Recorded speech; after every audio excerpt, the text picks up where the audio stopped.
Sir सबसे पहले अपना परिचय दीजिए। मेरा नाम विनोद साहनी हुआ और ग्राम पंचायत राज निमुनिया के मुखिया हुए, माझा प्रखंड हुआ मेरा।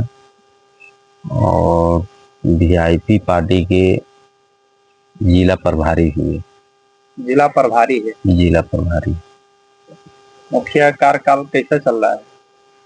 जो सरकार का गाइडलाइन है उस गाइडलाइन पे कुछ चल रहा है। जो भी उधर से दिशा निर्देश आ रही है उस दिशा निर्देश के माध्यम से यहाँ कार्य चलाया जा रहा है। आप तो वीआईपी के जिला संगठन प्रभारी हैं। मुकेश सहनी को लेकर के आप क्या कहना चाह रहे हैं? मुकेश सहनी मान लीजिए कि पार्टी का सुप्रीमो है। जो उनका निर्णय होगा सर्वोपरि होगा, हम लोग मानने के लिए तैयार हैं। जो वहाँ जहाँ भी वो रहेंगे वहाँ हम लोग और मेरा समाज, जितना निषाद समाज है, चाहे पार्टी में जितने भी लोग हैं, कार्यकर्ता है, मतदाता है, वो जहाँ जहाँ रहेंगे हम लोग रहेंगे वहाँ। तो वीआईपी का संगठन गोपालगंज जिला में कैसा है? कितने सदस्य हैं, कितने कार्यकर्ता हैं? जिला में 135, जिला कमेटी में 135 सदस्य हैं और प्रखंड में लगभग 62 लोग हैं। पंचायत में 32 से 35 हैं और 14 प्रखंड में हम लोग का कमेटी का पूरा क्लियर है। पंचायत में 230 पंचायत है, 200 पंचायत में भी 230 पंचायत में भी पूरा संगठन मौजूद है और बूथ स्तर पर भी वीआईपी के संगठन मौजूद है। तो यानी कि गोपालगंज डिस्ट्रिक्ट में वीआईपी का संगठन जो है मजबूत हो गया है। तो अब अगला जो है क्या रणनीति है? अगला रणनीति है, देखिए पिछले बार हम लोग को लोकसभा में यहाँ गठबंधन के माध्यम से हम लोग को वीआईपी का टिकट मिला था। तो 2019 में भी हमारे माननीय पूर्व मंत्री मुकेश सहनी जी महागठबंधन में थे। तो उस समय महान जी चुनाव लड़े थे, सुरेंद्र राम महान जी। 1,65,000 वोट मिला था। और वही 2024 में वीआईपी को जब टिकट मिला है तो 3,85,000 वोट हम लोग देने का काम किए। यानी कि आप लोग का वीआईपी का मेहनत, वीआईपी के कार्यकर्ताओं का मेहनत रंग लाया है, पूरा रंग लाया है। थोड़ा सा माने अब पहले ये होता कि हाँ यहाँ से वीआईपी चुनाव लड़ता तो और हम लोग जोर तोड़ पर तैयारी करके हम लोग चुनाव जीताते। और रही बात 2025 की, तो देखिए जैसे समन्वय बनेगा पार्टी में, जिस विधानसभा क्षेत्र से यदि वीआईपी को टिकट मिल रहा है तो हम लोग जिता कर भेजने का काम करेंगे। अगर बरौली विधानसभा क्षेत्र से अगर वीआईपी को टिकट मिलता है या वीआईपी के पक्ष में ये फिर जाता है तो क्या आप चुनाव लड़ना पसंद करेंगे विधानसभा का? देखिए ये पार्टी का ये है कि हाँ, पार्टी यदि कहेगा तो चुनाव हम लड़ेंगे, पार्टी नहीं कहेगा, हमारे कार्यकर्ता नहीं कहेंगे तो हम चुनाव नहीं लड़ सकते हैं। लेकिन पार्टी जब ऑलरेडी आला कमान का आदेश होगा कि हाँ चुनाव लड़ना है तो हम लोग पीछे हटने वाले में कि नहीं, चुनाव लड़ेंगे। और बरौली विधानसभा का बायोडाटा भी दे रहे हैं। 6 विधानसभा क्षेत्र में एक बरौली भी विधानसभा क्षेत्र आता है जिसमें हम लोग को मात्र 13,000 वोट से लोकसभा चुनाव में हम लोग हारे हैं। बाकी बैकुंठपुर में 19,000 वोट से हम लोग हारे, गोपालगंज में 24,000 से हारे, कुचायकोट में 36,000 से हारे। ऐसे ऐसे करके हम लोग हारे हैं, लेकिन सबसे कम वोट से हम लोग बरौली में हारे हैं। यदि वीआईपी को टिकट मिलता है, अब वीआईपी से हम हो या कोई भी प्रत्याशी आ रहे हैं, तो 13,000 से हारे हैं, 33,000 से हम लोग चुनाव जीता कर भेजने का काम करेंगे। अच्छा, तो प्रदेश में जो है यानी कि सरकार बदलना चाहिए। एकदम बदलना चाहिए। 20 साल सुशासन जपा जा रहा है, कहीं हत्या हो रही है, कहीं मर्डर हो रहा है, कहीं बलात्कार बेटी बहन का हो रहा है, और सरकार हाथ में हाथ थाम कर बैठी है।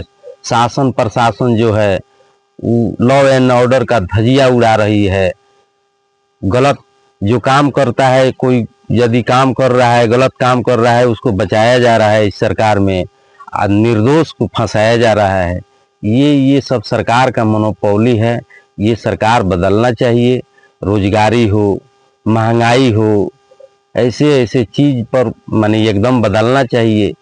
यदि अब की बार नहीं बदलता है तो बिहार जितना आज 18वां नंबर पर है, 5 नंबर पर था, आज 18वां नंबर पर है।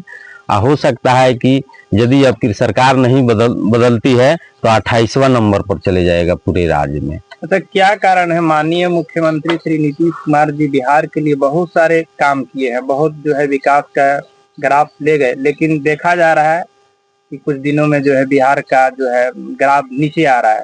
16 तक ठीक थे जी, लेकिन 16 के बाद जो भारतीय जनता पार्टी के गोद में जाकर बैठ गए, उनका उसमें चलने वाला नहीं। और भी नेता लोग कह रहे हैं कि माननीय तेजस्वी जी कह रहे हैं कि जो है नीतीश कुमार मानसिक के बीमार हो गए हैं, तो क्या ये बात सही है? ये तो सही है। मान लीजिए कि विधानसभा में माताएं बहनें और के साथ माने किस तरह भाषा का प्रयोग किए। ये जो जनसंख्या नियंत्रण पर और भी तो शब्द था, लेकिन वो बोले क्या, लड़कियां शिक्षित होती है, पढ़ती है, तो रात में ये करते हैं तो वो करते हैं, तो ऐसे कर देना चाहिए, तो वैसे कर देना चाहिए। अरे भाई, आप एक देश राज्य का मुखिया है और आपके ऐसे ओछी भाषा से बताइए क्या? आज माता बहन कह रहे हैं कि हम माताएं बहने का सम्मान दिए हैं, और आप ही के मुंह से निकल रहा है कि रात में ऐसे कीजिए तो ऐसे कर दीजिए, तो वो करता है तो ये कर दीजिए, वो कर दीजिए, बताइए। अच्छा, एक वीडियो और निकल करके आया था कि राष्ट्रगान हो रहा था और माननीय मुख्यमंत्री जी उसमें उस राष्ट्रगान का अपमान कर रहे थे, तो इस बात से जाहिर हो रहा था कि शायद इनका मानसिक स्थिति ठीक नहीं। तो एकदम है। तो लोग, अब जैसे हम नहीं कह रहे हैं, काहे कि मेरे पास तो कोई एविडेंस नहीं है, लेकिन कहीं कहीं हम सुनते हैं कि पूरा मस्त रहते हैं और कहना कुछ होता है, अब कुछ भी बोल देते हैं। जैसे मान लीजिए कि अभी अभी आए थे मधुबनी साइड में हमारे देश के आदरणीय प्रधानमंत्री नरेंद्र मोदी जी, तो उसमें एक भाषण दिए कि देश के मुख्यमंत्री आदरणीय नरेंद्र मोदी, तो बताइए, मानसिक गुलाम है तभी न आज देश के वैसे प्रधानमंत्री को कह रहे हैं देश के मुख्यमंत्री। तो कहीं से न कहीं से मानसिक गुलाम नहीं है, मानसिक बीमार है। अब उनसे जितना दिन चल गया, अब बिहार उनसे संभलने वाला नहीं है। उनको आज भी गार्जियन के रूप में है, कल भी गार्जियन के रूप में है। हम आग्रह करेंगे कि अब वो कुर्सी छोड़े और युवा चेहरा को दे, ताकि बिहार का विकास हो सके। लेकिन जो है भाजपा को जिताने के लिए बिहार में बड़े पैमाने पर एक कूटनीति चाल चली जा रही है, और जो है आरएसएस जो है बड़ी चतुराई से अपना काम कर रही है, जिसमें कई नेताओं को जो है बैक साइड से उसको खड़ा किया जा रहा है, चाहे बहुत सारे जो वोट को बंदरबाट करने के लिए किया जा रहा है। तो ये महागठबंधन के नेता जो है इस कूटनीति चाल को कैसे भेद पाएंगे? देखिए, वो तो आज से नहीं, वो जब मनु संविधान था तभी से वो लोग, इस जितने भी 85% लोग हैं, इस पर शासन करने का सब काम किया। फूट डालो राज करो, अंग्रेजी शासन से भी बदतर वो लोग। अभी जैसे मान लीजिए बाबा साहब का संविधान है, वो लोग कहाँ उस संविधान को जैसे मांस फेंक दिया जाता है और उसको गिद्ध पूरा नोच नोच कर खा रहा है, वैसे संविधान उन लोगों को हाथ में पड़ा है, आज नोच नोच कर पूरा एकदम हिरा दिया है लोग पूरा संविधान। हम यही आग्रह करेंगे, जितने भी 85% लोग हैं, हाथ जोड़कर आग्रह करेंगे कि अब की बार 85 अपना ताकत दिखा दीजिए ताकि आरएसएस का यहाँ से विदाई समारोह हो जाए। मान लीजिए 5 किलो अनाज से आज 5 किलो अनाज कह रहे हैं कि भाजपा के लोग कि 5 किलो अनाज दे रहे हैं। अरे 5 किलो अनाज से इस 85% का कल्याण होने वाला है। जब तक पढ़ेगा नहीं तब तक आगे बढ़ेगा नहीं। देखिए शिक्षा पर क्या लचर स्थिति है, खिचड़ी बनवाना, बच्चों को खिलाना, उसी में अझुरा देना, अच्छा से शिक्षा नहीं मिल पा रहा है।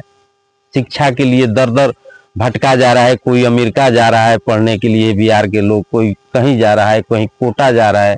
जब आपका शिक्षा व्यवस्था यहाँ अच्छा होता तो हमारे बिहार के जितना भी युवा है भविष्य है वो आज हम इस राज्य से दूसरे राज्य में पलायन नहीं करते। आज स्वास्थ्य के लिए दर दर लोग भटक रहा है। बड़े बड़े आप बोल रहे हैं कि हमने एम्स का निर्माण करा दिया, वो करा दिया, ये करा दिया, तो फिर यहाँ से दिल्ली काहे लिए लोग जा रहा है इलाज कराने, लखनऊ काहे लिए जा रहा है, बॉम्बे काहे लिए जा रहा है, चंडीगढ़ काहे लिए जा रहा है। जबकि आपका स्वास्थ्य व्यवस्था अच्छा होता, शिक्षा व्यवस्था अच्छा होता तो इस बिहार राज्य से दूसरे राज्य में लोग पलायन नहीं करते जाकर इलाज कराने के लिए। तो कहीं से न कहीं से आपका कमी है, आप में कमी है, जिसके चलते आज सारे बिहार के जितना भी गरीब दलित शोषित जितना ये सब भाई हैं सब पीड़ित हैं। आपको कुर्सी छोड़ देना चाहिए। बिहार का चुनाव जो है धर्म के आधार पर लड़ा जाएगा कि जो है विकास के आधार पर? नहीं, देखिए चुनाव जो होता है वो तो धर्म उसमें लाना ही नहीं चाहिए, लेकिन आज ये लोग धर्म के नाम पर मंदिर मस्जिद, कहीं हिंदू का टिकट मिल जाए भाजपा दे दे, और वही इंडिया गठबंधन यदि मोहम्मदम भाई को दे रहा है तो क्या, तो वो मोहम्मदम है, हम हिंदू है, हिंदू मुस्लिम करते करते धर्म में ढकेल कर और चुनाव लोग जीत जाते हैं। चुनाव जीत जाने के बाद बस अपना अलग काम चालू कर देते हैं। अच्छा, पिछड़ा और अति पिछड़ा दलित महादलित का उत्थान शिक्षा से होगा कि विद्यालय से होगा या मंदिर से होगा? देखिए मंदिर के घंटा बजाने से, आज भी हम कह रहे हैं कि मंदिर के घंटा बजाने से शिक्षा नहीं मिलेगा। और ये जो भी दलित समाज है, गरीब शोषित दबे कुचले जितने लोग हैं, मंदिर के घंटा बजाने से और ताली बजाने से नहीं होगा, टीका चंदन करने से नहीं होगा। जब तक स्कूल का घंटा नहीं बजाएंगे, घंटी नहीं सुनेंगे, स्कूल में जाकर नहीं पढ़ेंगे, तो मंदिर में जाकर घंटा बजाना और लीलार पर लिखवा लेने से कुछ विकास नहीं होगा।